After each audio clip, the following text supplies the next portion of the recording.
ನಾನು ಅವಳಿಗೆ ನನ್ನ ಕೈಯಾರ ಊಟ ಮಾಡಿಸಿದ್ದೀನಿ, ಕತೆ ಹೇಳ್ಬಿಟ್ಟು ನನ್ನ ಪಕ್ಕದಲ್ಲೇ ಮಲಗಿಸಿದ್ದೀನಿ. ಅವಳು ನನಗೆ ಬಾಯಿ ತುಂಬ ಅಮ್ಮ ಅಂತ ಕರೀತಿದ್ಲು.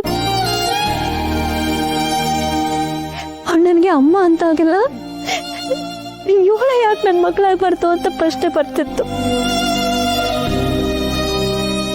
ಈಗ ಅರ್ಥ ಆಗ್ತಿದೆ, ಅದು ಪ್ರಶ್ನೆನ ನನ್ನ ಮನಸ್ಸು ಸತ್ಯ ಹೇಳ್ತಿದ್ದು. ನಾನೇ ದಡ್ಡಿ, ಅರ್ಥ ಮಾಡ್ಕೊಂಡಿಲ್ಲ. ನನ್ನ ಮಗಳು, ನಾನು ನನ್ನ ಮಗಳನ್ನ ಕಳ್ಕೊಂಡಿಲ್ಲ. ಅವ್ಳು ಮತ್ತೆ ನನಗೆ ಸಿಗ್ತಾಳೆ, ಅವಳು ಮತ್ತೆ ನನಗೆ ಸಿಗ್ತಾಳೆ. ಇಷ್ಟು ದಿನ ನನ್ನ ಮೊಮ್ಮಗಳು ನನ್ನ ಕಣ್ಮುಂದೆನೂ ಓಡಾಡ್ತಿದ್ಲು. ಅಜ್ಜಿ ಅಜ್ಜಿ ಅಂತ ನನ್ನ ಹಿಂದೆನೇ ಓಡಾಡ್ತಿದ್ಲು. ಆದ್ರೂ ಅವಳು ನಮ್ಮ ರಕ್ತ ಅಂತ ನನಗೆ ಗೊತ್ತಾಗ್ಲಿಲ್ಲ. ಆದ್ರೆ ಒಂದು ಮಾತ್ರ ಸತ್ಯ ಭೂಮಿಕಾ, ಮಿಂಚುಗೆ ನಮ್ಮ ಮನೆ ಬಿಟ್ಟು ಹೋಗೋದಕ್ಕೆ ಇಷ್ಟ ಇರಲಿಲ್ಲ. ಬಹುಶಃ ಅವಳ ಮನಸ್ಸಿಗೆ ಗೊತ್ತಿತ್ತು ಅಂತ ಅನ್ಸುತ್ತೆ. ಅದಕ್ಕೆ ಅನ್ಸುತ್ತೆ ಕರಳು ಬಳಿ ಸಂಬಂಧ ಅಷ್ಟು ಗಟ್ಟಿಯಾಗಿರೋದು.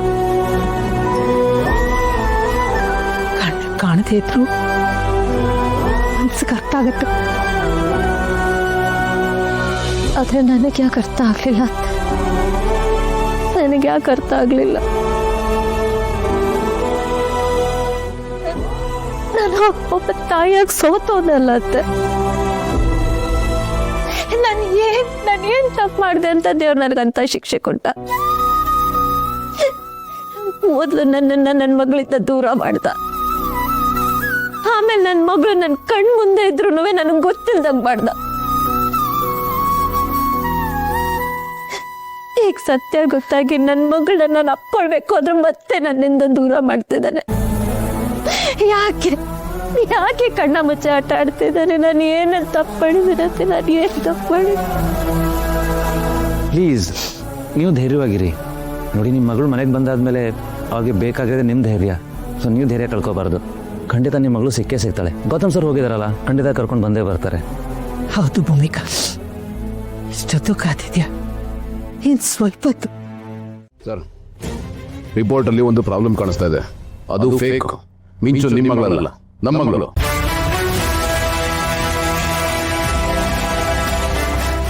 ಸರ್ ಏನ್ ಮಾತಾಡ್ತಿದ್ರಿ sir?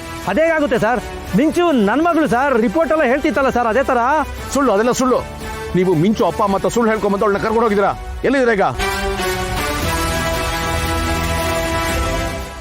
Sir, hello hello sir, sir ಕೇಳಿಸ್ತಿದ್ಯಾ? ಹಲೋ ಹಲೋ ಸರ್, ಸರಿಯಾಗಿ ನೆಟ್ವರ್ಕ್ ಸಿಗ್ತಾ ಇಲ್ಲ. ಹಲೋ ಸರ್, ಆಮೇಲೆ ಮಾಡ್ತೀನಿ. ಹಲೋ. ಅಯ್ಯಯ್ಯೋ, ಏನೇ ಮಾಡೋದು ಇವಾಗ? ಆ ಮಿಂಚು ವಿಚಾರ ಗೌತಮ್ ದಿವಾ ನನಗೆ ಗೊತ್ತಾಗ್ಬಿಟ್ಟಿದೆ. ಏನ್ರಿ ಮಾಡೋದೀಗ? ಮೊದ್ಲಿನಿಂದ ತಪ್ಪಿಸ್ಕೋಬೇಕು, ಇಲ್ಲಾಂದ್ರೆ ಅವ್ರು ನಮ್ಮನ್ನು ಹುಡ್ಕೋ ಚಾನ್ಸಸ್ ಜಾಸ್ತಿ ಇರುತ್ತೆ. ಬಾ, ಮೊದ್ಲಿನಿಂದ ಎಸ್ಕೇಪ್ ಆಗೋಣ. ನಂಗೆ ತುಂಬಾ ಭಯ ಆಗ್ತಿದೆ ರೀ. ಅಯ್ಯೋ, ನನಗೂ ಭಯ ಆಗ್ತಿದೆ ಕಣೆ, ಆದ್ರೆ ಭಯ ಪಡೋ ಸ್ಥಿತಿ ಅಲ್ಲ ಇದು.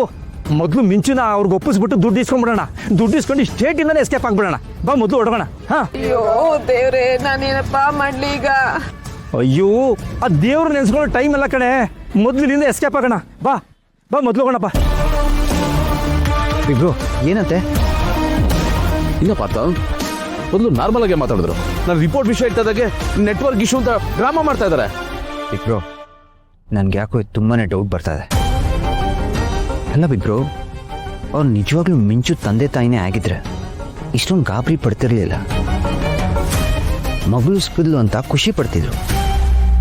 ಆದರೆ ಇವರು ರಿಪೋರ್ಟ್ ಕೇಳಿದ ತಕ್ಷಣ ಓಡೋಗೋ ಪ್ರಯತ್ನ ಪಡ್ತಿದ್ದಾರೆ. ಯಾಕೋ ಈ ರಿಪೋರ್ಟಲ್ಲಿ ಏನೋ ಫೇಕ್ ಆಗಿದೆ ಅಂತ ನಂಗೆ ಅನಿಸ್ತಾ ಇದೆ. ಹೌದು ಬರ್ತಾ, ಏನೋ ಮರೆ ಮಾಚ್ತಾ ಇದ್ದಾರೆ. ಏನು ಅಂತ ನನಗೆ ಗೊತ್ತಾಗಬೇಕು. ಇಬ್ರು, ನನಗೆ ಮೊದಲಿಂದನೂ ಇವ್ರ ಮೇಲೆ ಟ್ರಸ್ಟ್ ಇರಲಿಲ್ಲ. ಯಾರೋ ಇವ್ರ ಹಿಂದೆ ನಿಂತು ಇವ್ರನ್ನ ಆಡಿಸ್ತಾ ಇದ್ದಾರೆ ಅಂತ ನಂಗೆ ಅನಿಸ್ತಾ ಇದೆ. ಮೊದಲು ಅಪ್ಪ ಅಮ್ಮ ಎಲ್ಲಿದ್ದಾರೆ ಅಂತ ಹುಡುಕ್ಬೇಕು.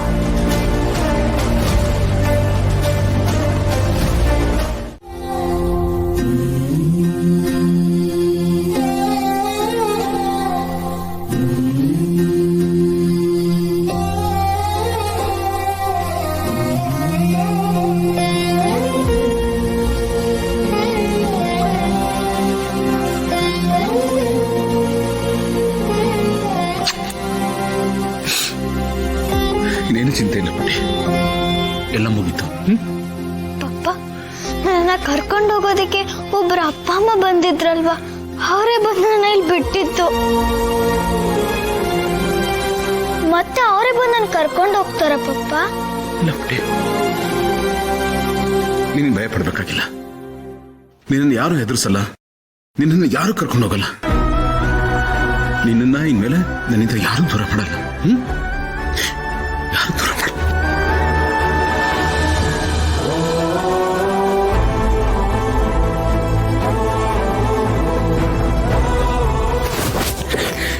ಯಾಕೆಂದ್ರೆ ನೀನು ನನ್ನ ಮಗಳು, ನನ್ನ ಮಗಳು ಬಿಡಿ.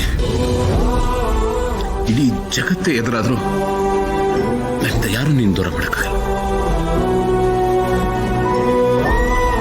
ಹಾಗಾದ್ರೆ ನೀವು ನನ್ನ ಜೊತೆನೇ ಇರ್ತೀರಲ್ವಾ ಪಪ್ಪ?